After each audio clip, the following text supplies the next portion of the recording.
Hello नमस्कार, मी संध्या. माझ्या अजून एका छोट्याशा व्हिडिओमध्ये माझ्या सर्व गोडताईंचं मैत्रिणींचं अगदी मनापासून स्वागत आहे. सर्वप्रथम माझ्या सर्व गोडताईंना मैत्रिणींना शुभ सकाळ. तर मैत्रिणींनो, हा व्हिडिओ आहे आजचाच म्हणजे मंगळवारचाच आहे आणि छोटासा व्हिडिओ तुमच्यासोबत शेअर करत आहे.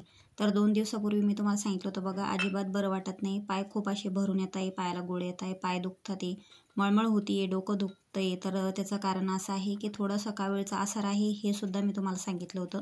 तर त्याच्यानंतर आम्ही सोमवारी म्हणजेच काल सकाळी एकदम 5:30 पावणे 6ला कावीळचं औषध घ्यायला गेलो. तर तिथं अशा प्रकारे औषध देतात. मग ते 4 वेळेस करून घ्यायचं असतं, सकाळ संध्याकाळ सकाळ संध्याकाळ असं 2 दिवस औषध घ्यायचं असतं. तर यांनी पण घेतलं ते औषध. त्यांना पण थोडंसं तसं वाटत होतं, मळमळ डोकं दुखणं हे असं थोडंसं. त्यांनी पण घेऊन टाकलं आणि मी पण घेतलं. तर मला काय होतं आहे, ज्यावेळेस मी असं भाजी वगैरे करते ना, भाजीचा जास्त असा वास येतो आहे.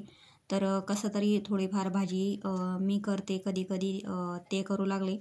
परंतु आज थोडंसं त्यांना वाटतं आहे की हिला बरं वगैरे नाही आहे. आणि भाजीची फोडणी ज्यावेळेस आपण देतो, कारण कावीळ झाला की भाजी ज्यावेळेस आपण फोडणी देतो त्यावेळेस वास वगैरे येतो आणि भरपूर असा पदार्थ खावेसे वाटत नाही, काही नाही.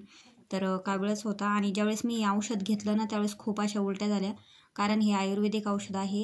जर समजा हे औषध घेतलं आणि उलट्या झालं तर समजून घ्यायचं का कावीळच आहे. आणि औषध घेतल्याच्या नंतर उलट्या वगैरे जर झाल्या नाही तर कावीळ वगैरे काहीच नसतो, मग परत दवाखाना वगैरे करावा लागतो. आणि त्यातल्या त्यात माझ्याकडून 2-3 दिवस जास्तीचेच कामं झाले, जरा उन्हात वगैरे आणि भांडे घासणं जास्तीचे कामं झाले. मग ते खाण्यापिण्याकडं दुर्लक्ष होऊन गेलं, अशक्तपणा पण आला आणि कसं काय माहिती कावीळ पण होऊन गेला.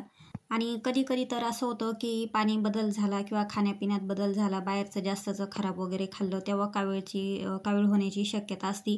परंतु यावेळेस तर मी कुठं गेलेली पण नाही, प्रवास पण केलेला नाही, बाहेरचं पण खाल्लं नाही आणि कसं काय माहिती कावीळ झालेला आहे. तर त्याच्यामुळं म्हटलं चला औषध घेणं केव्हाही चांगलंच. कारण दवाखान्यात जाऊन पण नेहमी काय सलाईन लावायची, गोळ्या औषधी घ्यायच्या. मला ते औषधं आणि गोळ्या घ्यायचा पण एवढा कंटाळा येतो, खरं सांगायचं म्हटलं ना. त्याच्यामुळं मला दवाखान्यात पण जावं वाटत नाही.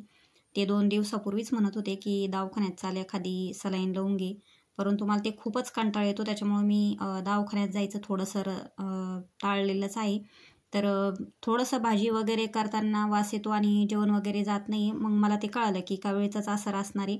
आणि आज त्यातल्या त्यात त्यांना खूप लवकर जायचं होतं, म्हणजे नेहमी 8:45ला जातात, तर आज त्यांना 8, 8:15पर्यंत निघायचं होतं. थोडंसं काम पण होतं बाहेर, थोडीशी घाईच झाली होती. मग मला खरं म्हटलं ना तर मिक्स व्हेज भाजी करायची होती आणि ती रेसिपी तुमच्यासोबत शेअर करायची होती. परंतु आज खरंच ती राहून गेली. कशामुळे तर ते म्हटले खूप वेळ वगैरे लागेल, मला लवकर जायचं आहे. तर तू सरक बाजूला, मी थोडंसं माझ्या हातानं साधी सिंपल भाजी करतो. तर फ्लावर, वाटाणा, वांगे, बटाटा मी हे सगळं बाहेर काढूनच ठेवलं होतं. तर त्यांनी वांगे आणि बटाटा परत फ्रीजमध्ये ठेवून दिला आणि फक्त फ्लावर आणि वाटाण्याचे शेंगाचे दाणे काढले. एवढीच भाजी केलेली साधी सिंपल. ते म्हटले माझ्या हातानं करतो. तर त्याच्यानंतर त्यांनी ती फ्लावर कट केली, वाटाण्याचे दाणे काढले, अद्रक लसणाची पेस्ट मी बनवून दिली होती. कढईमध्ये तेल टाकले, जिरे टाकले, अद्रक लसणाची पेस्ट टाकली, ती छानपैकी अशी फ्राय करून घेतली.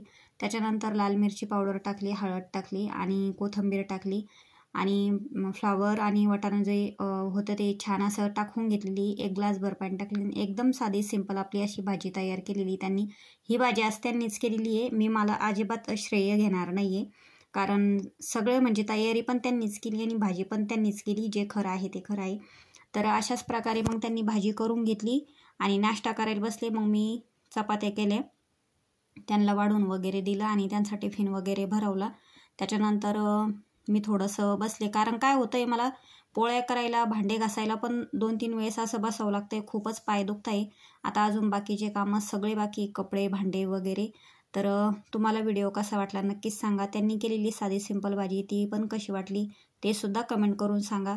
असेच नवनवीन व्हिडिओ बघण्यासाठी आपल्या चॅनलला सबस्क्राईब करा. माझ्या सर्व गोडताईंना, मैत्रिणींना बाय.